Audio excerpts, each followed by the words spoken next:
Hi, my name is Tom Eglin. I'm the chairman of RTAC, the Rural Transportation Advisory Committee for the Thomas Jefferson Planning District Commission, and I call the meeting to order. You want to do a roll call or anything like that? We can, sure, yeah. All right, well, Tom Eglin, Louisa, Jim Friedel, Greene County. Here. Does not look like Douglas is not the representative for Fluvanna anymore. That's what I thought, yeah. Dylan Bishop, Nelson County. Present. Charles Proctor, VDOT. David Cook, VDOT. David is no longer. That's right. Yeah. That would be Carson.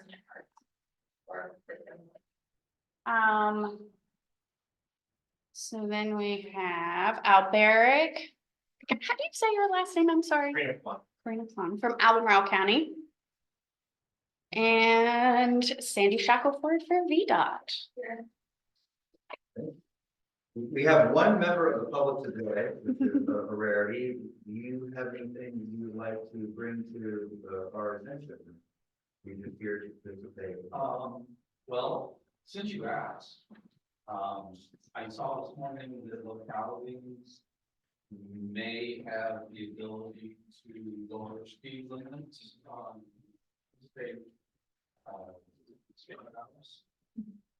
Virginia. There's a lot of lines of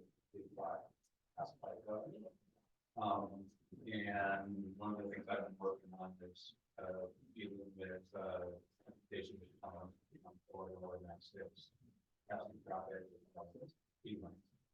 So maybe it's what we did because at this point, we did a 4-hour study with VDOT, and VDOT did not see really solid. Yes. Taking the actions which I have at that point. Yeah. So that's like well, that's interesting because I know a board of supervisors can request a reduction in speed from the VDOT office and we would have to pay for that. And then we get a recommendation whether your speed should be or not. So I'd be interested perhaps in the next meeting learning more about that. Is it, is there still the process of requesting reduction in speed through the VDOT office directly from the board or town? Or is there now a different process where we can go, we want this segment from here to here to be this speed and we're going to pass a resolution to make that happen. But I think that's something we can look into for next meeting. I think that maybe what we should do is let us bring more information back about this because there's some nuances to this, but I'm not going to be able to share it accurately off the cuff.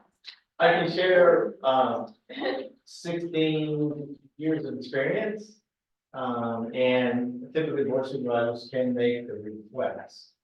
And VDOT will do a speed study. There are a certain number, it depends on how much this is abused, but a certain number of these are provided for already in the funding. It's not something that the county has to add extra money to cover the cost for unless they're asking for one every week. And I've been through over a dozen. Typically, the result is there is the safety, there's the speed that people travel on the road, and there's the speed that people would like to reduce to.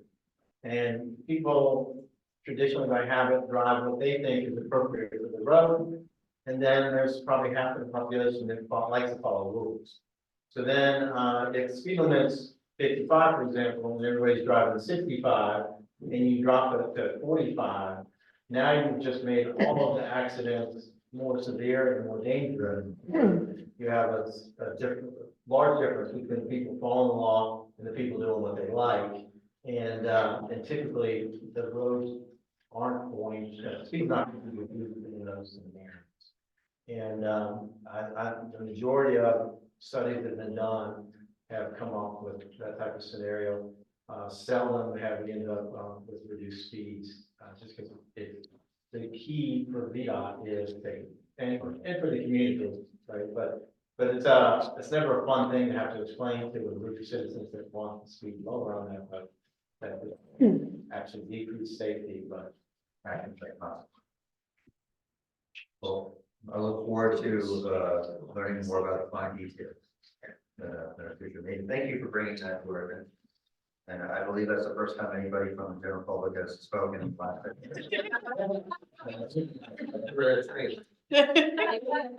Information on types of traffic. Good. So you wanna know, do you wanna know about speed limit reductions, like more generally, or just about the legislation? And then you're talking about traffic restrictions. You know what I'm talking about. Sandy, would this be something that you might want to, or think it would be good to present at another meeting to this group on all of this, or just something that you maybe just want to share through email? We could probably, I can talk to Doug, I think we could probably put together. Okay.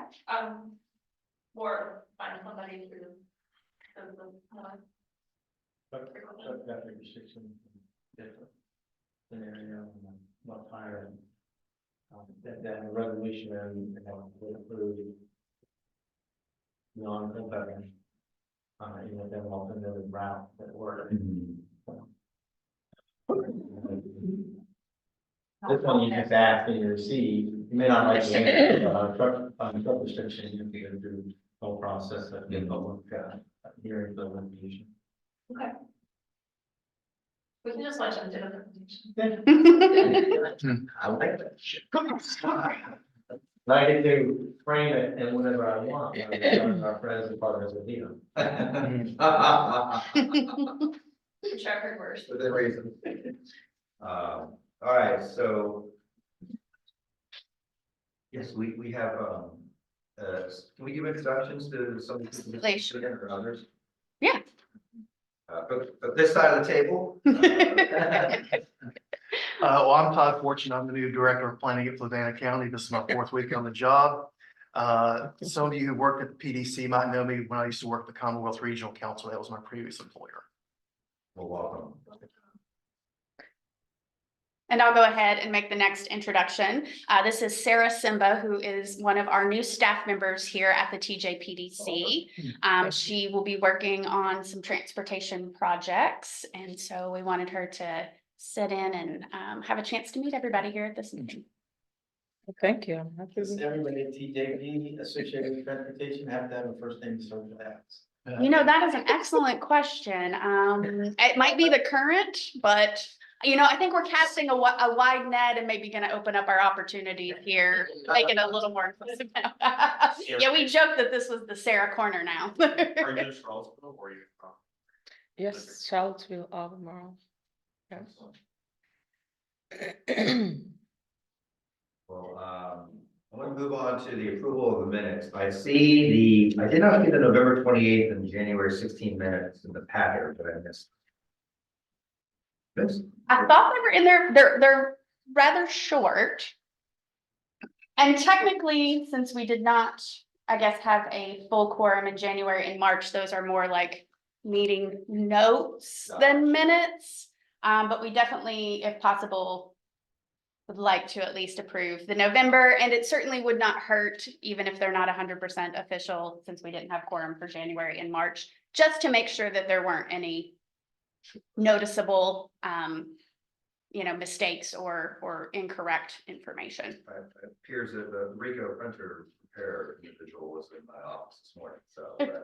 But I motion to approve the November and January notes.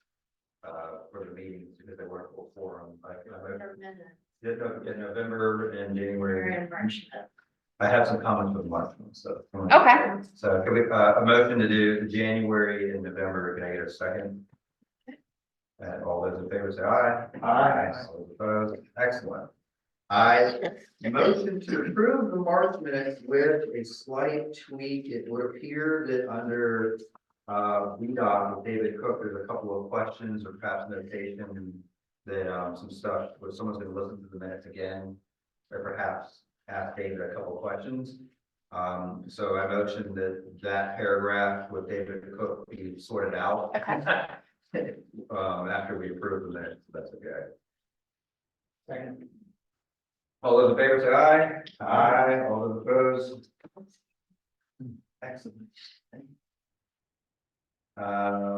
One abstention.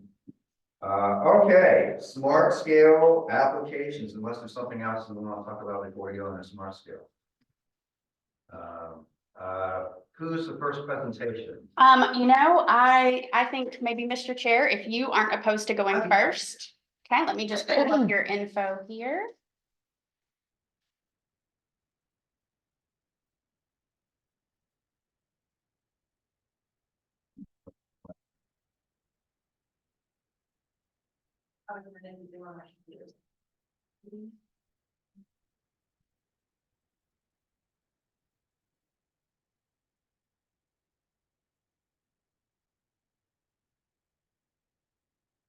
All right. So, welcome everybody again. I'm Tom Eglin. I'm the senior planner for Louisa County. And the first slide we have here that you're all probably very familiar with is PSI locations for our particular county. We have intersections and segment points. Obviously the lower your PSI score, the more of a safety issue you have. Interestingly enough, our lowest PSI score is the intersection of Spring Creek and Route 15. If you remember a few years ago, that was proposed to be a bow tie interchange, which would have been the first bow tie interchange in the state of Virginia. There's not a lot of support for that. So although that intersection probably has the best possibility for scoring in smart scale, we are not submitting a recommendation for that. So next slide, please. So we have been rather successful in the past with smart scale. We have we have a realignment, which was completed a couple of years ago, a roundabout, which has been done. And then the last intersection 522 and 208, that roundabout is currently under construction now. So we have received 3 projects through smart scale over the years. Next slide, please. And one of our 3 will be the intersection of advanced as well. That is going to be the intersection of 250 and Route 15 at the Fluvanna and Louisa County border. So this is a roundabout that would benefit both localities. It is in the county of Louisa, so we will be submitting that as a locality. Includes some pedestrian improvements and essentially getting rid of a 4-way traffic light in a relatively busy area of Zion's Crossroad. This intersection was submitted previously to other rounds of smart scale. Next slide, please. Carrying on the theme of roundabouts, this particular intersection is at Boswell's Tavern. This used to be a growth area, but it was removed as a growth area in February of 2021 when we did an update to the future land use map and the land development regulations for Louisa County. Actually, I believe it might have been under the perhaps in the complex plan I gave in 2019 fall. That's probably more likely.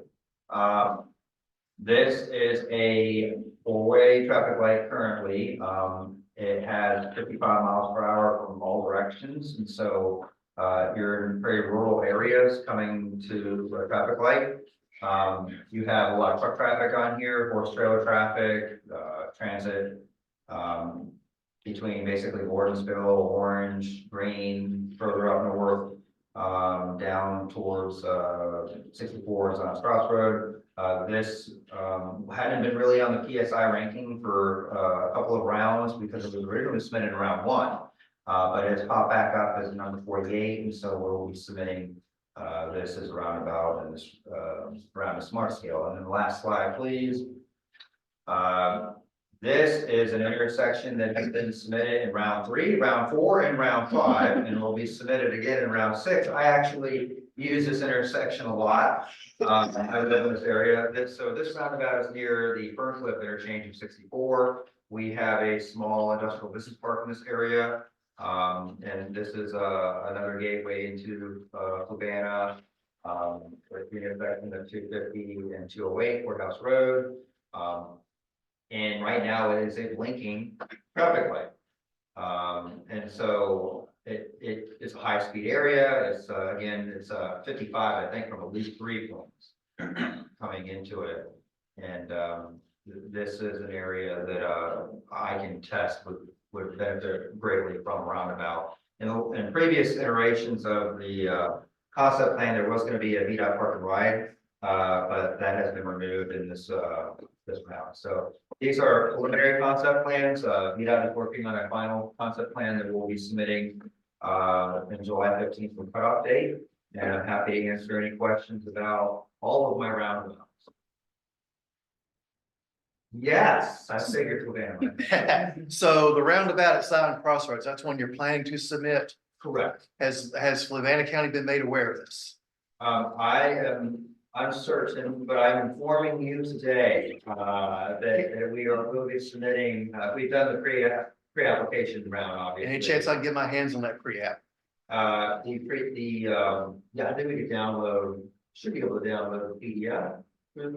Yeah, I don't know that you can get into the pre-app, but you can download the PDF and send it to us. I can download the PDF and I'll send it to you. Thank you. It might be updated. I will say that, one of the things, the 250 and 15 roundabout has actually worked pretty well in smart scale. Mhm. In the previous rounds, just not quite good enough to be funded, but it's scoring well.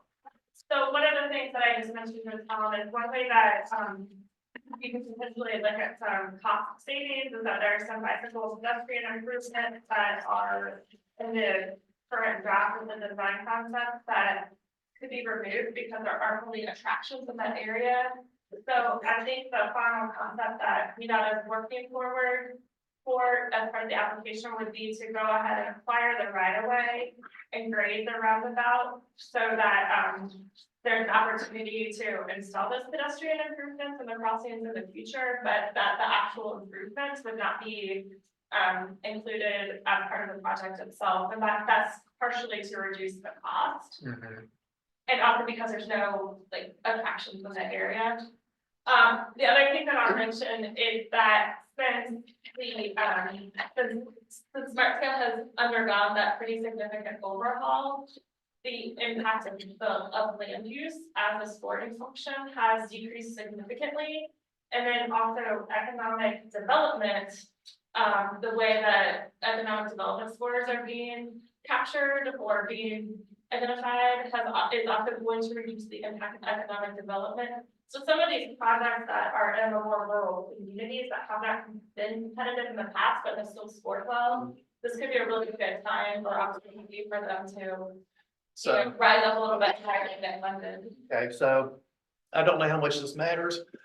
Excuse me. I'm not sure how much this matters. But there are plans to build a Wawa. Yes, You're aware of that. we are aware of that. It's on the Savannah portions of the Right. property. And what's interesting is you have UDA in Fluvanna, and we do not have UDA, so that also counts towards the scoring. And in previous rounds, we have you may or may not be aware of a large plan unit development where the soccer fields are. Right near the interchange. It's going to be a mix of commercial. I have an apartment complex plan, site plan and review right now. It's going to be townhomes, apartments, hotel, commercial. We were able to put that in for economic development in previous, basically between 2019 and the last round. But because of the way that economic development has changed, where it has to be on the VDOT, no, that's It has to be on the Virginia scan. Virginia scan website. A project like that is not going to be on there. So, like Sandy's saying, is that the scoring has moved quite a bit when it comes to economic development, a couple of other things this round, especially for this interchange. But we've been applying. We're going to keep applying for it because we could all agree that roundabout would be a good, really good improvement to this intersection. What are the boundary between the two towns? I'm going to stand up and show you. So it runs diagonally, kind of kind of like through here. Okay. Kind of like that. So that blue line? So these two parcels are in the county. Mostly. It's kind of right in through here. Okay.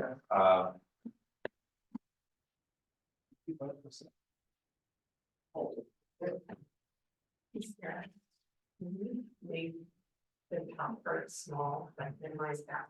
So it looks like you're gonna, This section will be in the county. right, Here. so it looks like you're gonna have 4 lanes in each direction, like up to the roundabout, am I reading that correctly? They're here, yes.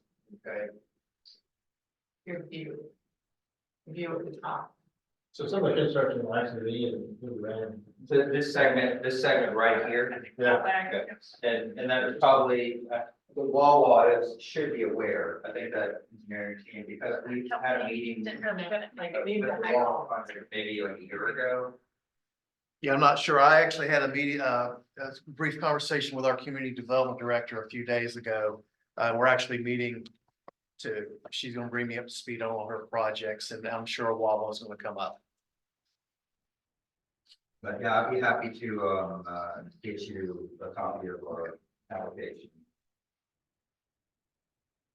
Where they have to have the wall within pitching weight of the sheets, so, I think. There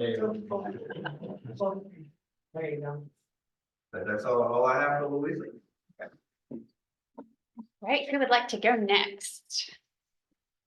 Okay, pull yours up in just a second, Dylan. And remind me, Smart Scales will do in the fall, or pre-apps due soon, but the full apps are due in the fall. Let's bring up to do March 31st, Okay. April 1st, and then you have to have all of your documentation submitted for complete application July 15th.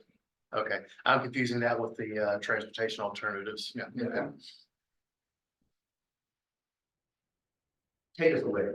I'm Dylan Bishop, I'm the director of planning and zoning in Nelson.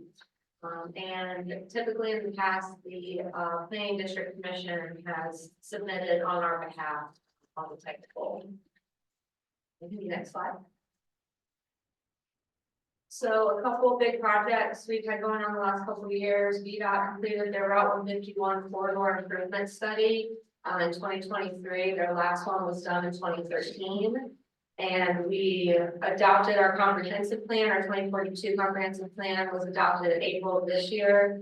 We had a robust public engagement summary that helps guide some of these decisions and recommended priority transportation projects. So I just pulled our overarching goal from our transportation chapter. Nelson County maintains a transportation system that provides a safe and efficient multimodal network to connect residents and visitors to places they live, work, recreate, and access services throughout the county and the region. Next slide. These are a couple of the maps that were generated for our comprehensive plan. We've got, of course, crash volume, fatal crashes, V-Trans midterm needs. Next slide. So this map shows our recommended priority transportation projects. The 2 is Blue Star, 17 and 18. Those are our current applications for this round of Smart Scale that were submitted for pre-application. One that was funded in the last round was, I believe it's number 1. Yeah, number 1 there is the roundabout at Route 6 or Route 151. So that one was funded, I believe that's scheduled for start of construction 26 or 27, I believe. Next slide. So both our applications are on Route 151 corridor that was identified through our public engagement and these studies as a high concern area for safety improvements. So one project is Rockbridge School Lane and Route 151 turn lanes, which will install dedicated right turn lanes in the southbound and the eastbound legs of Rockbridge School Lane and Rockbridge Valley Highway. That was identified in the Route 151 corridor study. This had the highest average ranking out from 1 to 5 on the public survey for safety needs, and cost estimates about 1.3 million. Next slide, I've got the drawing here. So this is one of our problem areas where traffic tends to back up when you got in the southbound turning lane and then a Rockford School Lane turning out. things get jammed up pretty bad there. We have, one of our two elementary schools is back there. The other schools are in the south end of the county, so this was a priority project that we submitted for the application. Next slide. Other project we submitted, Route 151 at Tamberg Drive Roundabout. This would expand the gas station curb to restrict driveway opening nearest to the proposed roundabout on 151. You'd relocate the existing parking lot entrance, south of the intersection. Regrade Tamberg Road embankment to improve visibility. Geometric improvements in the form of curb radius modifications, realign Route 151. Roundabout will slow traffic flow, increase motor awareness and visibility, improve intersection safety, which is a V-Trans need. Also identified in the Route 151 corridor study. Our cost estimate for that is about 9.3 million. On the next slide. In previous rounds of Smart Scale, we submitted the same intersection for turn lanes and sight distance improvements. The Route 151 study that was completed, it did indicate a slightly higher average ranking for the turn lanes rather than the roundabout option. But that was thought to be a skewed result because less survey respondents answered the roundabout question. And it also answered the turn lanes question, so less people answered the roundabout questions. An issue with the turn lanes is that it would increase time to cross Route 151 due to the wider vertical. And the roundabout will solve more safety issues in terms of traffic calming measure to slow down. Next slide. So that's the sketch there of the roundabout where the gas station intersects there. It's one of our gateway areas, I'd say, when you're exiting Nelson County. When you come up that way, the sight distance, as we said, isn't great there. And that's one of our popular gas stations, so. Next slide. I just want to thank the PDC, especially Isabella.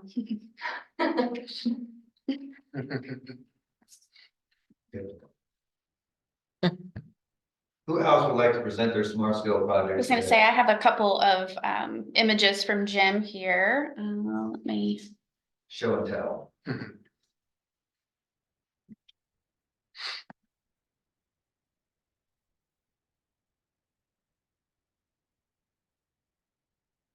So in, this is our submission for Greene County. This was submitted almost successfully in rounds 3, 4, and 5, and will be submitted in round 6. This has been the highest safety, I think it's in the 140 range this time, I don't remember, for the rating, PSI rating. So we're gonna submit it again. We don't have too many projects that meet the criteria for Smart Scale. The intersection with the highest amount of crashes in Greene County is the intersection just to the right of center there, where you see the purple crossover. That's highest and has been for years, the highest crash incidents in the county.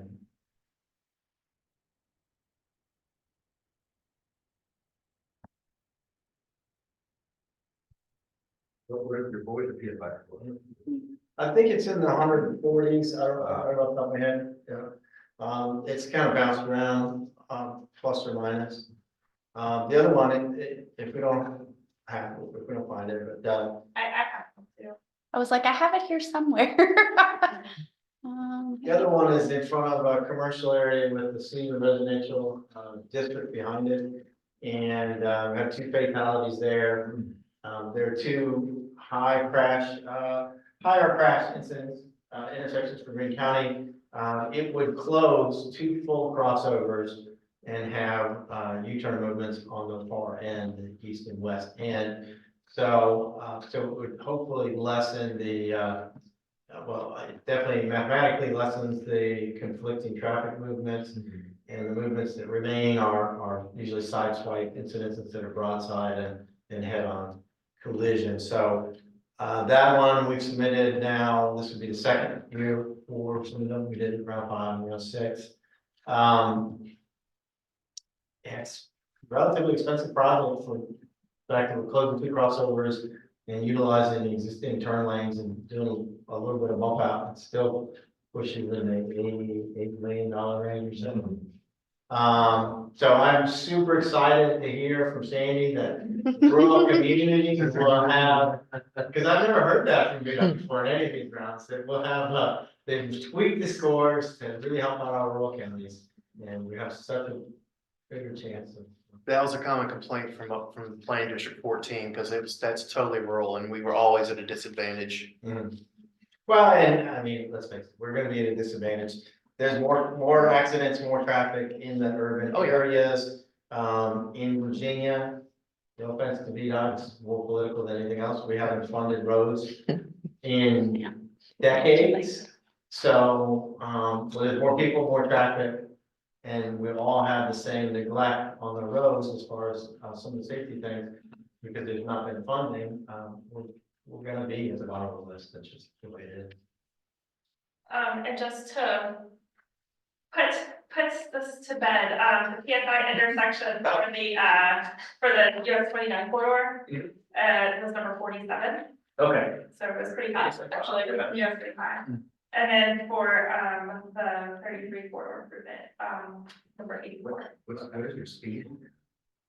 It's 45 through there, so there's speed. It's just, there's a lot of crossing movements, there's probably just in that mile stretch, there's at least 6 full crossovers. Wow. Well, thank you for sharing. Welcome. May I ask a clarifying question, Nate? You're asking for an archive at the intersection of 29 and. So, Where is that? it would be, J turns, at 29 in Carpenter's Mill, Where's that in relation to Route 33?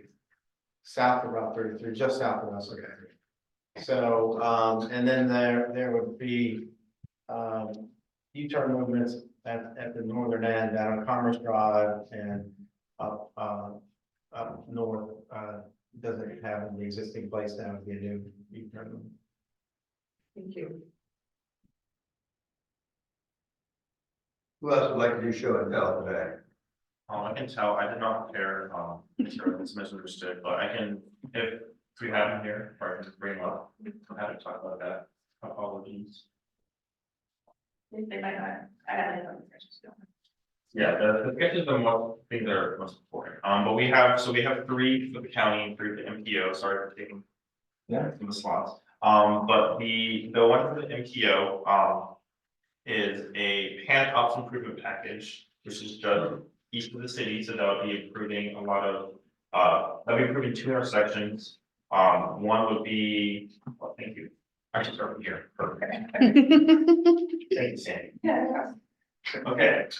Scrap what I said. So this is one of our county ones. This would be a roundabout intersection improvements at the intersection of Old Trail and 250 up by Prose. So.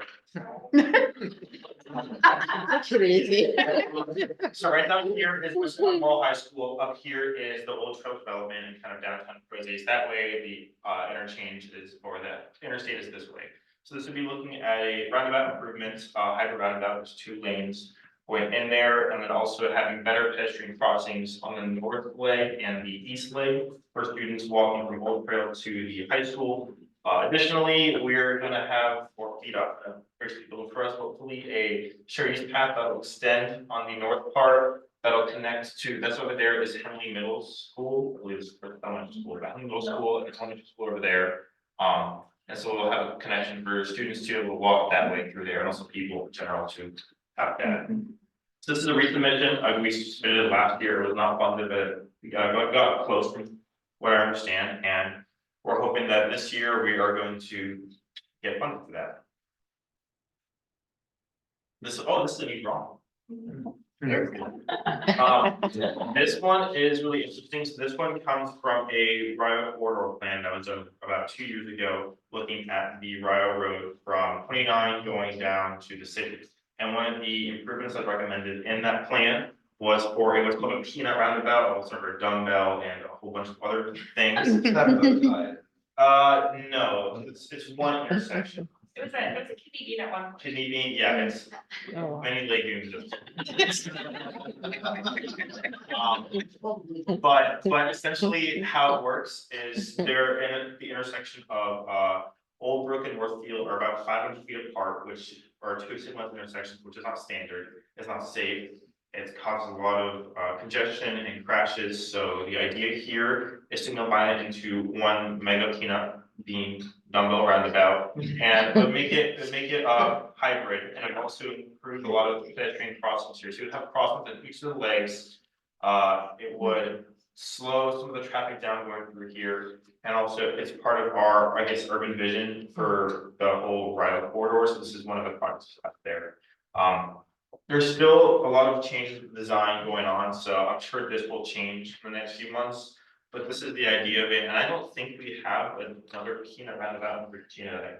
I think this would be kind of the first one. This is. That feels wrong. I mean, Virginia peanut, that's the thing. I agree, but yeah, it's really exciting, so we're kind of working with VDOT into how to make it work best for the area it's in. Fascinating. Could you hold on before you go that? Yeah. Could you, just for context, Fashion Square Mall is what direction? Fashion Square Mall is this way. Okay. So if you're driving, Fashion Square Mall is over here, Okay. 29, the City of Charlottesville is going that way. Okay. Yes, thank you for asking that. We have here, so this is one of the MPO, this was part of the Barracks 250 pipeline study. And this is one of the improvements that are recommended out of that study. This is kind of are you doing both interchange? No, this is just the Albemarle. Okay, perfect. So this is, there's a separate package or separate project that's kind of off the screen going south towards the city, but I'll focus on the Albemarle one. This is looking at the intersection from Georgetown Road and Barracks coming this way toward the rural area, that way towards Charlottesville.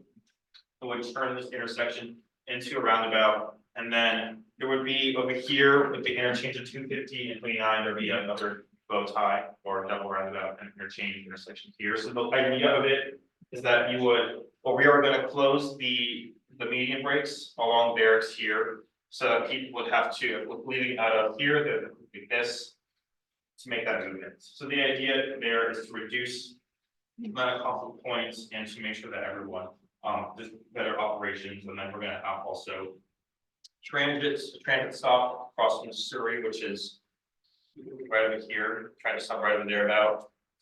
Additionally, we're gonna have a shared use path on the south side going from the Georgetown roundabout, going along the road, and then I'll go under the bridge into the city, connecting with their future Emmett Barracks shared use path as well. So it's part of a larger thing, but this is just the Albemarle package that we're applying for. And here, this is one of the Albemarle County ones. This is Plank Road and 29 south of Charlottesville. Dr. Ho is right here. If you can ever see it. Good reference.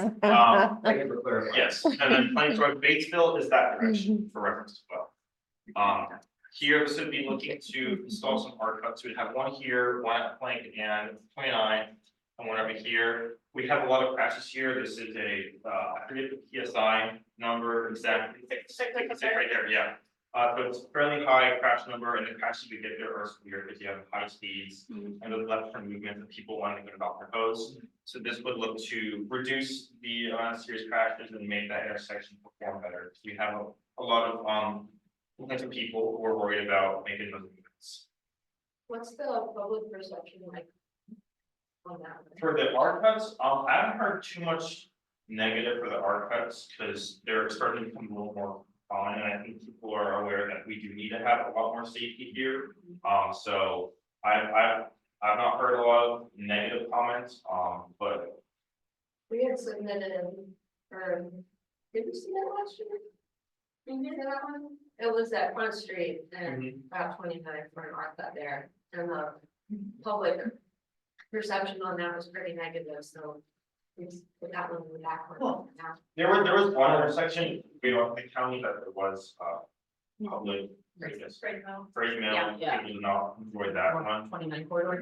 Yeah, Yeah. but I have not heard a lot of push back. I mean, unless you have information from your public.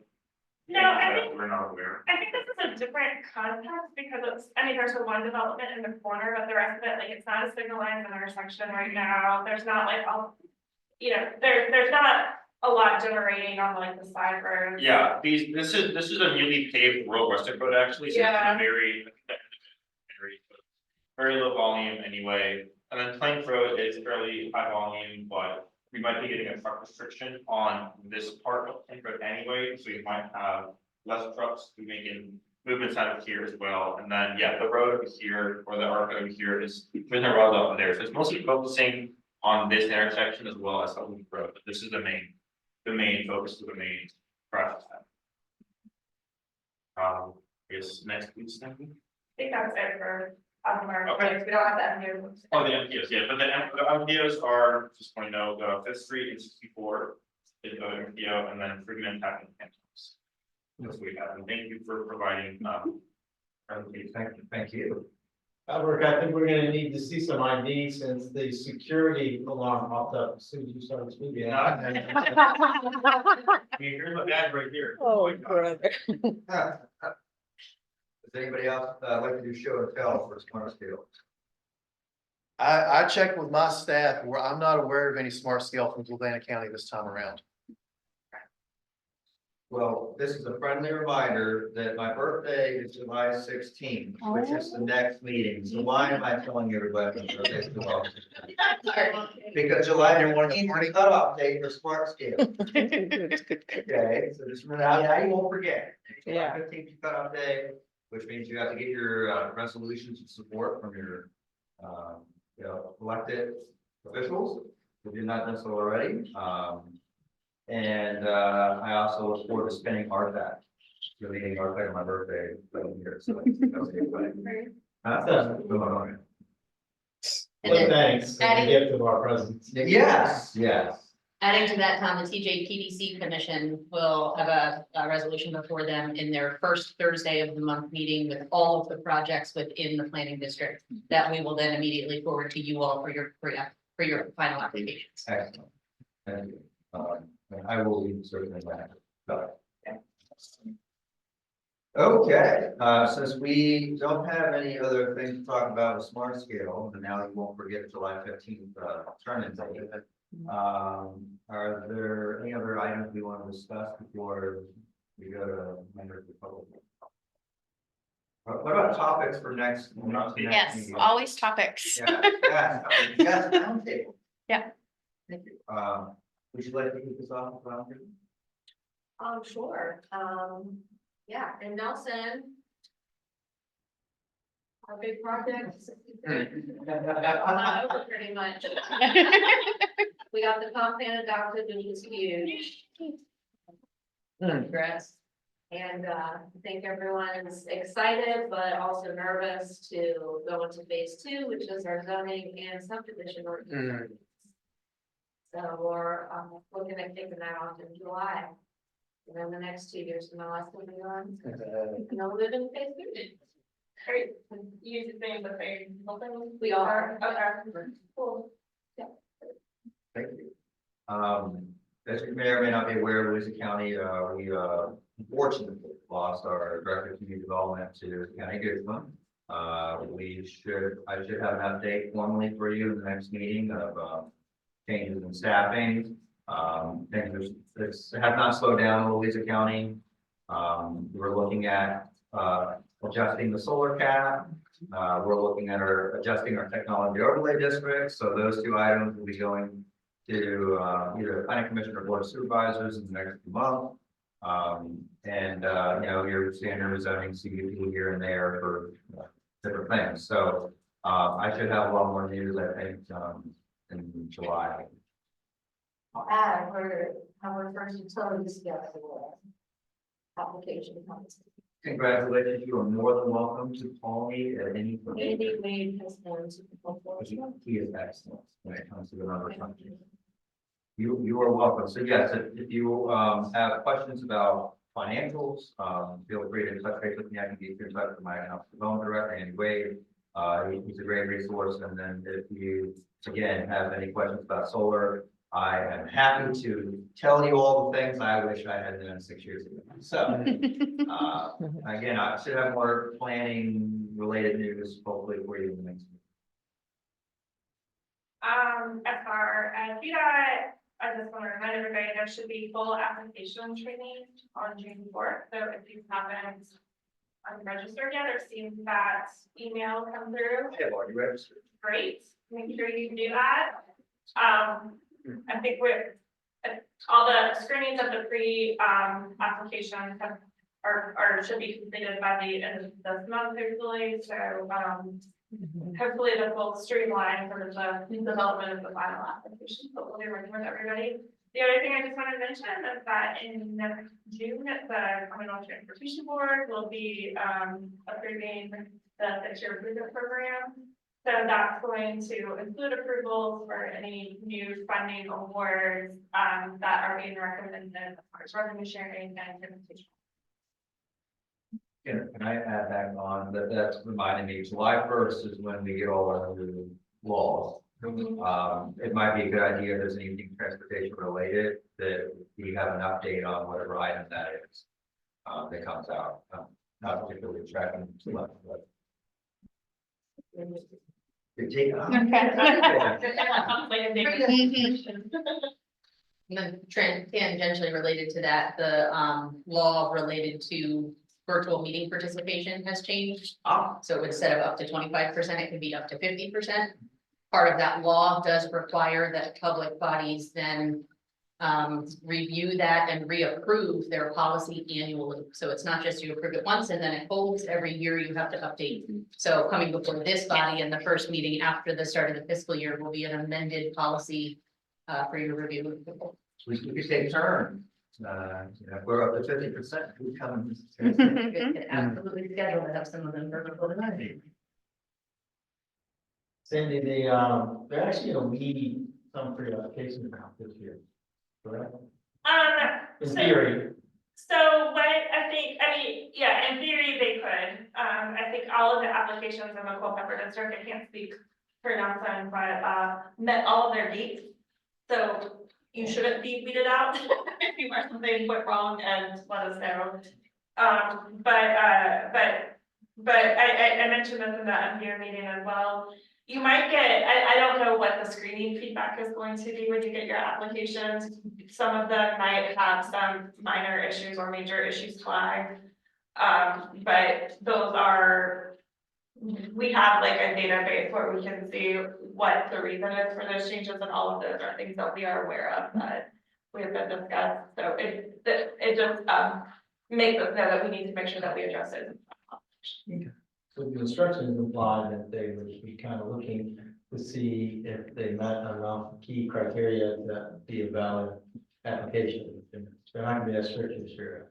Well, no, I mean, they will be, but everybody in this room, I'm assuming that you guys are working closely with Carson and Brick and Nelson as well, but everybody in this room met all that criteria, so you're all good. Thank you. One more county, so we're still going through our comp plan. We are kind of in the phase, we're trying to put it together now, so we have the outline, trying to move forward with that. We recently adopted our secondary 6-year plan, so we have 2 roads that got no signatures to get paid in Humboldt County. That is Henderson Lane, which is south of 29, on Glendale Road, which is a connector between Route 20 and Glenham, where a bunch of wineries are. So those got us signatures, the path of board approvals will be hopefully moving for paving sometime next year. And that's the main rural stuff in Policy Smart Scale. You just saw that, so those are our main updates we have from my neck of the woods. Greene, mostly, got a lot of applications in for new development, residential and commercial, that are ongoing. And we finished our comprehensive plan. We're working through small updates, key things. We don't have a clear requirement for water and sewer connections, while we're simultaneously looking at spending money for a 50-year water supply. So the board has asked us to review connection requirements. so that people can't just put in a well and septic system when they have a water and sewer line in their yard. Yeah, there's probably 5 small things that we're going through. We reviewed temporary events, we reviewed performance standards to make sure that new roads, for example, and other public improvements were properly funded and supported when site plans were submitted. So we staying busy. Temporary events, because we do not have a temporary event permit, the closest thing we have that Louisa County has a temporary vendor permit for like your fireworks stand or a food truck. I would love to learn more about what your temporary event permitting process is like. If you have a detailed site plan requirement, permit review, you know, about how many people. We could send you, so the board asked the planning commission to review it. We had 3 public hearings. We had, our three work sessions of public hearing. We had an election. The new board, denied every piece of work without a single question. I can send you what we had. Powhatan has a very nice application. Okay. Details, matrix for, public safety and who's responsible for what and what kind of insurance you have to have and all the steps so that it's clear to any application or applicant what they should do.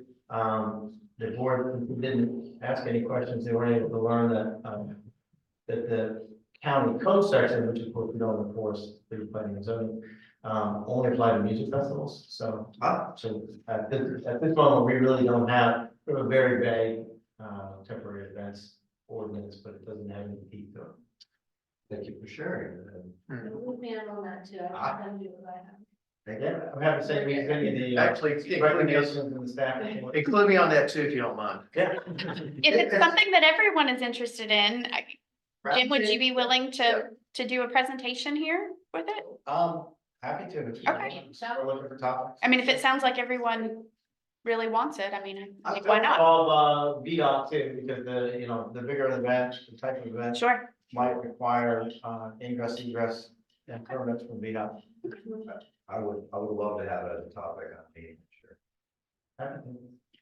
Now that I'm have it coming in person. Brandon, you- Struggle down. She's the executive director. So she expect, okay. So in Fluvanna County, we have fairly new staff pretty much in all my departments. So the best way to put it is, we have been working on our comp plan amendment. And the assistant county administrator is trying to get a quick update through. Hoping to have that next couple of months. Once we do that, we're going to go into a full-blown update. That's at that point, I'll get involved. Actually, at my previous job at Planning District 14, comp plans were a big part of what I did. I was actually working on 4 when I came to work here. So that's one thing, but solar is the big issue. I think Jason may have touched on this. That's taken a lot of our time. We have a solar ordinance committee trying to work on policy right now. We actually had a meeting with a solar developer last week about a potential project. That individual decided to wait until the committee finishes its work and until we decide on what we're going to do. But that's not going away anytime soon. I mentioned the Wawa. We actually have another big convenience store going up in another part of the county. So those are the highlights. Thank you. I will share this. We took the easy way out because I can pick up the newspaper and every day 4 or 5 localities are revising their solar panel laws or are creating new ones and thinking about all the things they missed. So when we revise ours, it's anything greater than 1 acre requires a special use permit. And then I'm just gonna rob all Tom's work, your work and everybody else's work and put in the latest and greatest conditions. You are more than welcome to take all of the conditions and code I have. I ask that you probably, if you scratch your head on something, that you ask me why it's in there, because there's probably a reason for it. Oh, I'm sure. I will share this because this has been shared publicly, so I'm not disclosing any confidential information. What our committee is considering is abandoning solar in A1 altogether and creating a special district within a certain proximity to the transmission lines where solar could be sited. Like an overlay? Well, not really an overlay. They considered an overlay too. They weren't really thrilled about that. It'd be basically creating a special district where anytime a developer wanted to come in and inside a solar, it had to be rezoned. To solar. To S1. The new. Okay. Yes. And then all the requirements of the district. Yeah, so but this is still fairly early. We've not yet, first of all, the planning commission board haven't signed off on it. And second of all, assuming they do, we'd have to develop on the underlying regulations. Well, since that's the first I've heard of that Mhm. being proposed, I would love, once that gets further down the road, to hear more. Okay. especially the transportation related part of what you plan to put in that district. So, if that happens, that's an interesting idea. Okay. Have a percentage land cover. Yes, it's 3% right now, and the board of the planning commission voted, a couple weeks ago, they voted 3-3 to. Well, they did not make a recommendation, they forwarded it to the board without a recommendation, to lower it from 3 to 2. And so the board of supervisors will be making a decision, I'll probably have an answer for that the next time I meet with you all. On whether the cap's gonna stay at 3, go up or down. Is the cap per amount of like? Acreage, total acreage. Total. And permit. Yeah, total, so we take the total acreage of Louisa County, and we're gonna do 3, so only 3%, which is around 9,000 and some change. Is what's So currently- are you doing fenced acreage or just acreage covered by That is panels? a great question, because some of the conditional use permits are the entire acreage. So see, this CEP is 1,234 acres, and includes utility scale solar, substation, and battery storage. Mhm. And then you might have an older project where it goes, the project is located on 2 parcels with a combined acres of 214 acres, with the CEPs for like 123. Mhm. So we've been adding it up by what is the total acreage that the CEP is for. And sometimes it's all of the land, and sometimes it's some of the land. So that's a great question. Well, I could, Just to think I about. could tell you in Charlotte County, and that's right before I left, that's the one we actually got finished. Their cap is 4%, and that is fenced acreage. For what that's worth. And so, you know, that it all depends if you're fenced on the interior or the exterior of your buffer, right? And so there's a lot of that you have to think about when you're doing an acreage cap, what is actually in the acreage. And so what we're doing is what is the total acreage for conditional use permit? And that's what we're using to come up with. For small scale individual, like some person who doesn't want to put panels in my house, does that count as part of that acreage or that? So we define solar as 3 different definitions. Utility scale solar is anything 2 megawatts or over, it's going to require conditional use permit. If it's now small, I'm gonna skip the middle.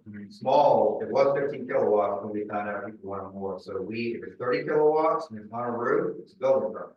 Yeah. If it's 30 kilowatts and it's on the ground, then we have our own specific code for buffers and setbacks and things of that nature.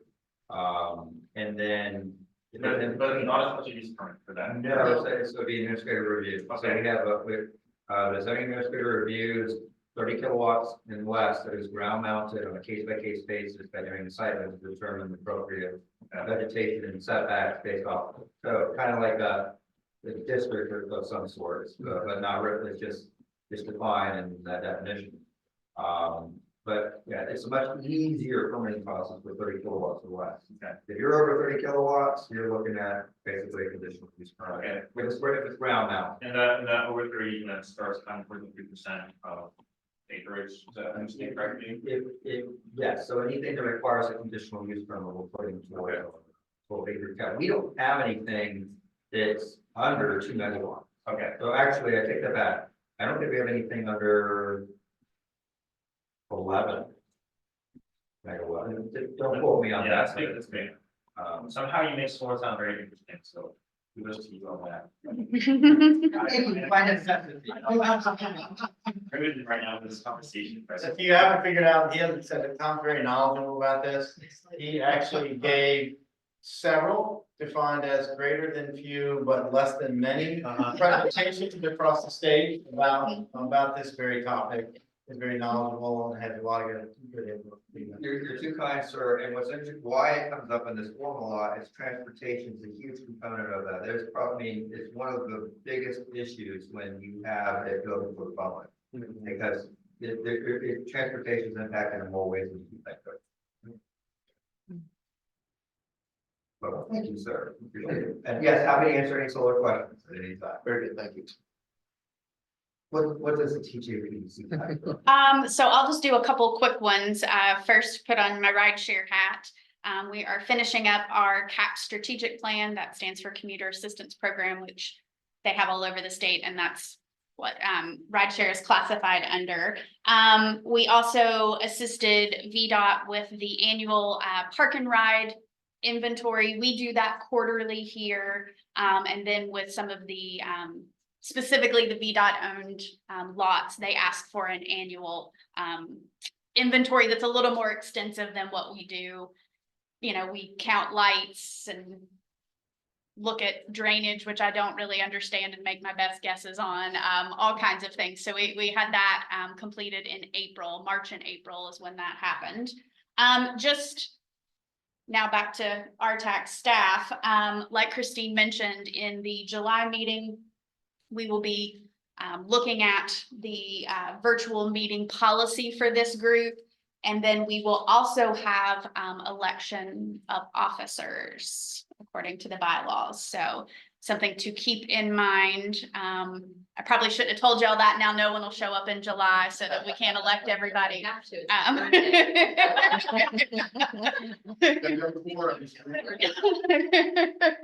Maybe if I promise Tom some birthday treats in honor of Tom for his birthday, you guys will all be here in person for the July meeting. But those are two things that I just wanted to make sure that you were aware of that we would be tackling in July.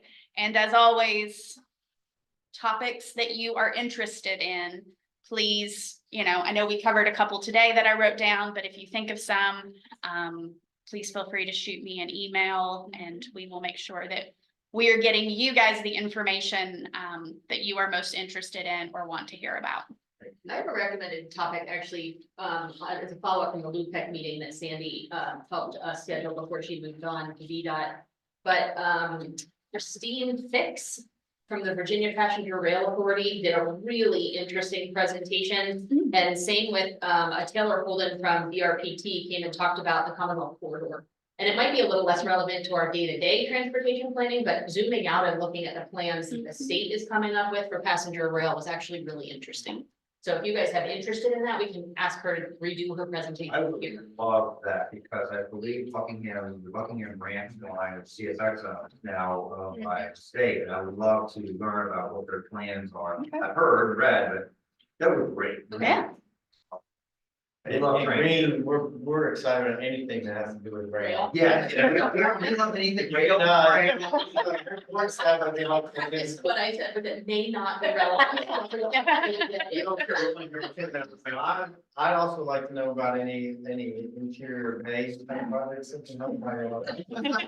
What's the presentation? Company for a long time had something about, didn't you guys have something about boats in, oh gosh, what was that? Have we read when I first started here? And what is this? And I was like, I think this is a copy and paste from a law, a much older, Oh, like marinas. oh, Wasn't there something really old? I mean, this is old. It's not in your current, I don't think. In your zoning ordinance about marinas there. And I was like, oh, they're there. I can talk about like It's like waterfront something. Yeah, yeah.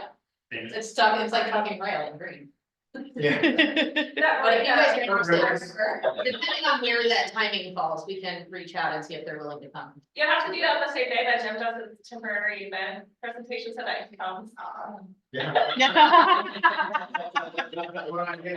You can skip it because it's real. But the TJPDC ran into any like AI usage of software that can count parking spots or other things.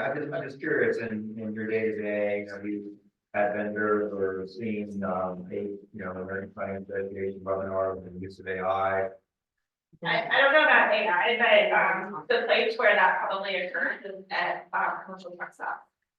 Because they, when I work for the American Truck Association, we're doing research because one of the things they want to be able to communicate out to truck drivers is their space for you to park and rest at these spots. So that would be a good place to look for that information. Because I have a Love's Travel Center that's looking to locate at Gum Springs, Texas. Oh, yeah. For several days of the meeting, there were about 109 people.